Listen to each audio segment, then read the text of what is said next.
We're Charlie and Leanne, a couple from California who left our cushy suburban life to spend the next several years cruising around the Pacific Ocean on our boat, Juliet.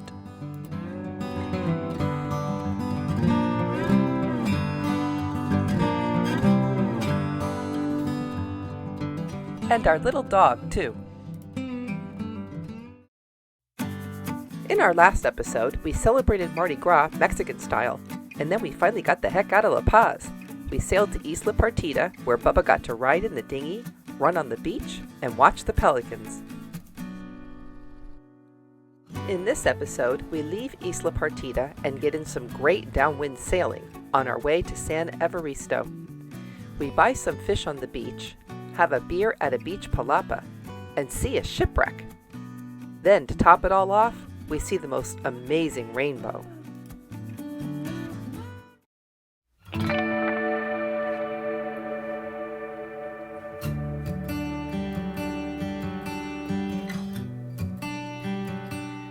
After 2 relaxing days at Isla Partida, we weighed anchor at about 8:30 in the morning and headed out to sea again, passing by the beautiful red rock formations so characteristic of these islands.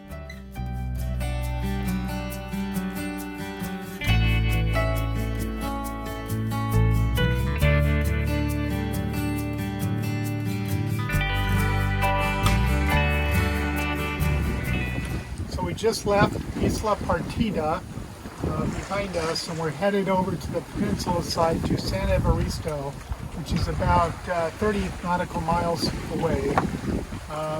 We're actually sailing. We have decent wind. It's 12, 13 knots on a broad reach, which this boat likes. So we've got the main and the jib up, we've got the preventer rig, and we're sailing along nicely at 5.5 knots or so. And the island's just 4 or 5 hours away, depending on wind. The forecast is for the wind to ease up in about an hour, so we're just going to take advantage of the wind while we have it, and if it dies, we'll start up the motor and power in.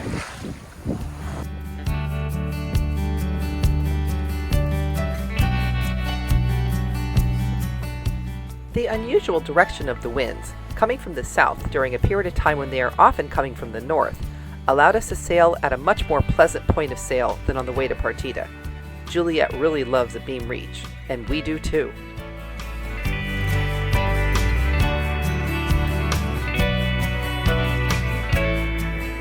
We had some company along the way, with several other boats that had been at Partida sailing along the same course. We never did connect with any of these other boats at Partida, but that was about to change at San Evaristo. It's a beautiful day for sailing. Don't know how much longer we'll be able to do this, but we got the sails up for now. We're heading over to a small fishing village called San Evaristo, which apparently has 20 families that live there regularly. It's got a small palapa where you can buy tacos, a little tienda where you can buy some basic staples. The best part is, even though we weren't able to buy any fish at Partida, we never saw any fishermen. We were reading that at San Evaristo, it's basically a fishing village, and you can just walk down to the beach and buy fresh fish from the pangas coming in after their day of fishing. So I'm really excited about that. Hoping to have a fresh fish dinner tonight. Along the way, we passed Isla San Francisco, which we've been told many times is a not-to-be-missed anchorage. But unfortunately, we would have to miss it this time around, as we had a strong northerly blow forecast for the upcoming days, and San Francisco is just not a good protection anchorage, so we had to sail right past it. So this is the first time I've used this new seat that we built here, and I got to tell you, this is perfect. Sitting here, I feel very secure. I've got these rails that I can lean up against, and I can also have a perfect view of the head. I can see over the bow of the boat, I can see over the bimini. It's just a great spot to sit and hang out. I've got shade from the bimini, shade from the solar panel on the stern arch.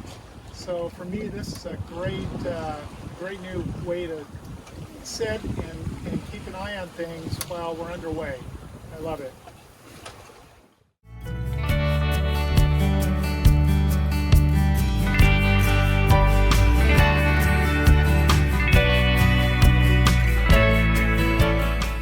So, on we went towards the peninsula itself, where we were treated to the amazing sight of the Sierra de la Giganta mountain range.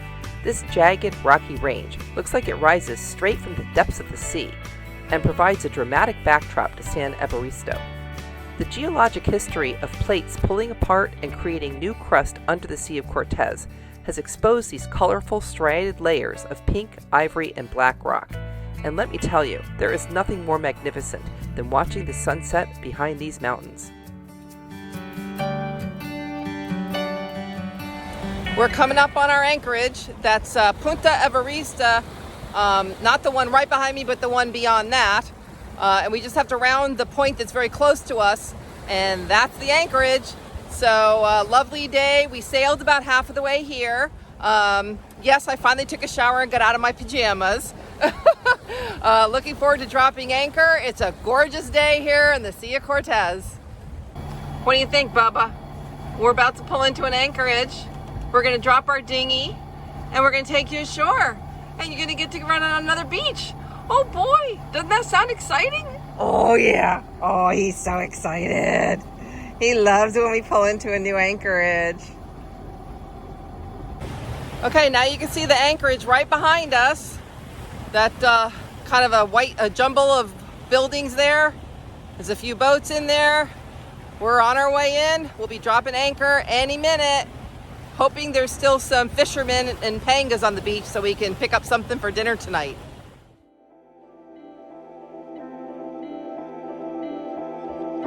San Evaristo is a quiet little fishing village with about 20 families who live there full-time. The town's industry is evident all day long as pangas go roaring out to sea, then barreling back to the beach to drop off their catch and resupply with ice and fuel before heading back out again. The village has a tiny school, one small tienda, and a quintessential beach palapa where you can enjoy a beer and a quesadilla, along with a few of the other cruisers who happen to be in the anchorage along with you.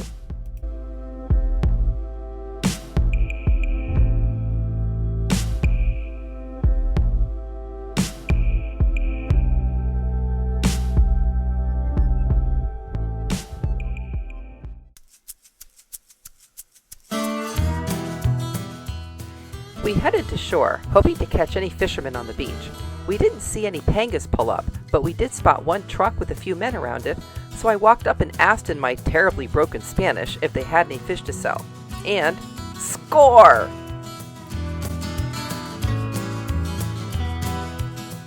Normally they won't fillet them for you, but this guy seemed in no hurry and offered to do it for me.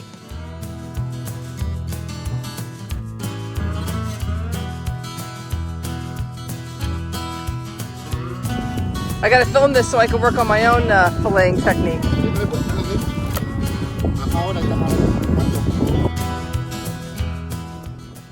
The local bird population was sure happy, knowing they were about to get a meal of the leftovers.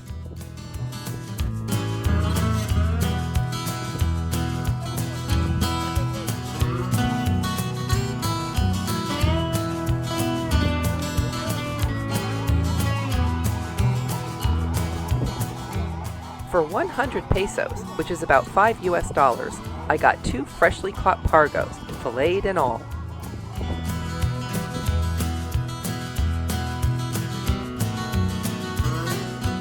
Next stop was the beach palapa, where we enjoyed a nice cold Pacifico. We met a couple from another boat in the cove, Stephen and Sue from Tranquila, who had also been with us at Partida and were on a similar track. We then wandered to the other end of town to find the tienda. I was getting low on avocados and fresh tortillas.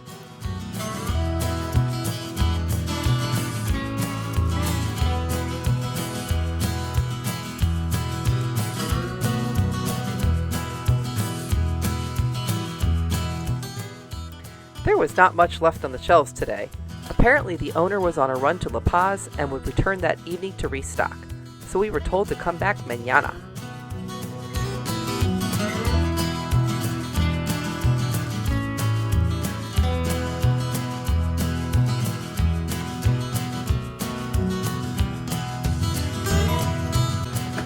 What do you think about San Evaristo? Place to hang out during the winds.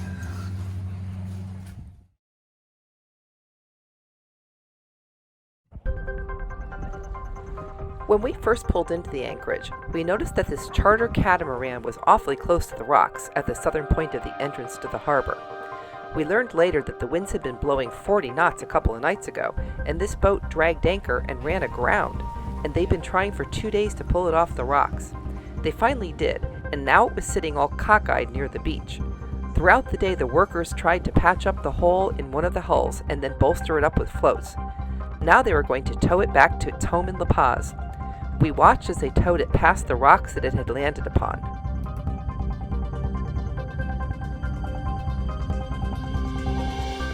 This was a really good reminder to always check our own anchor and make sure that it's holding fast, especially when there's high winds in any anchorage, no matter how well protected it is.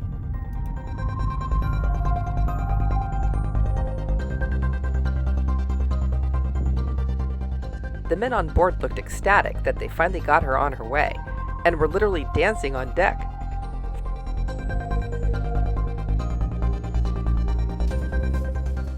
We watched as they slowly made their way out to sea.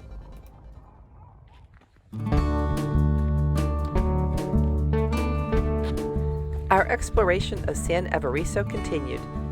Like I said, there's not much here, but there are a few nice houses a bit further back off the beach.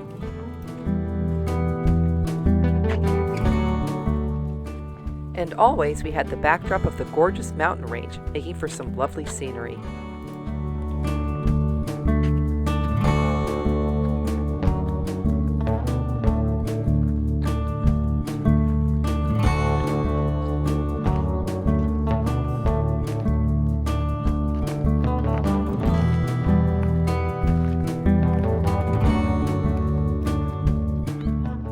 We hiked up to the small church, which I would have loved to see inside, but it was locked.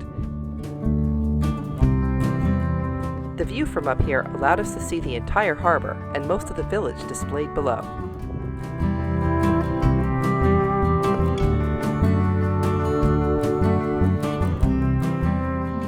A few of the local doggies came out to check out Bubba. We don't want any dog fights, so we tend to carry him when we see stray dogs, but these two looked pretty friendly. When you hear of a one-horse town, this must be the place they're talking about, as this was the only horse we saw.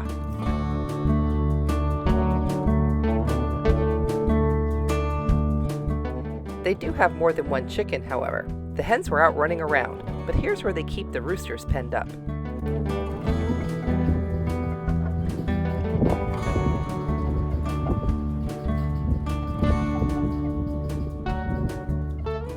And that was it for our first day in San Evaristo.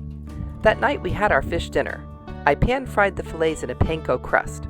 It wasn't bad, but it wasn't our favorite fish, as the flesh was a little firm, but it still made for a tasty and healthy meal.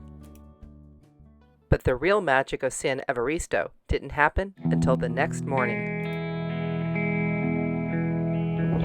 Oh my God! I'm not even awake yet. I mean, I literally just climbed out of bed. Charlie says you have to go up and see this rainbow.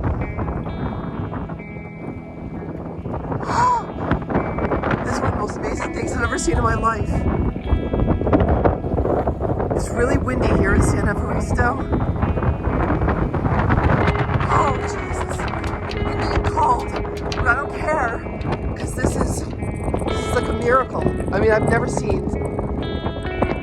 I'm speechless. I gotta get up and see this.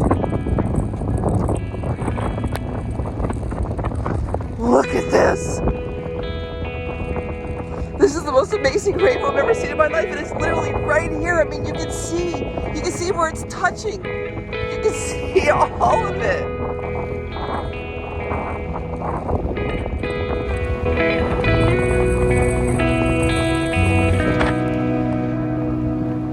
Look at it's landing on the ground right there, right there.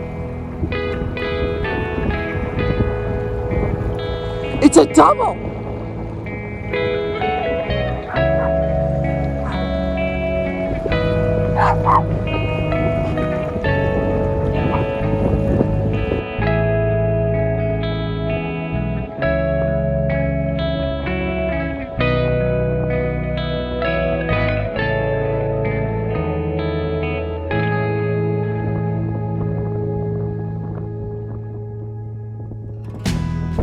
I just gotta get my face in here so you can see that this is real. This is really happening. This rainbow is actually right here, right behind me.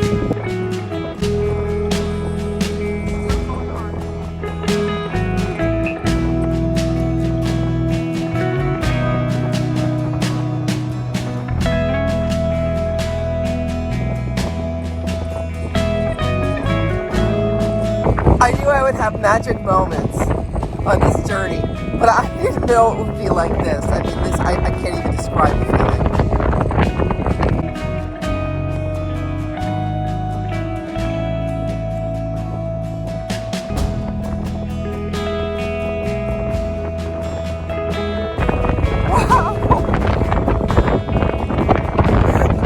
Wow. Okay, so I got a little verklempt over the rainbow. You would too if you'd woken up and seen that thing. Anyway, come back next week when we buy another much more delicious fish, and I try my hand at filleting it myself. We spend more time at the beach Palapa, meeting even more cruisers on our same track. Then we weigh anchor at dawn and sail over to Los Gatos, where we encounter some of the most unusual scenery yet. Then I go snorkeling.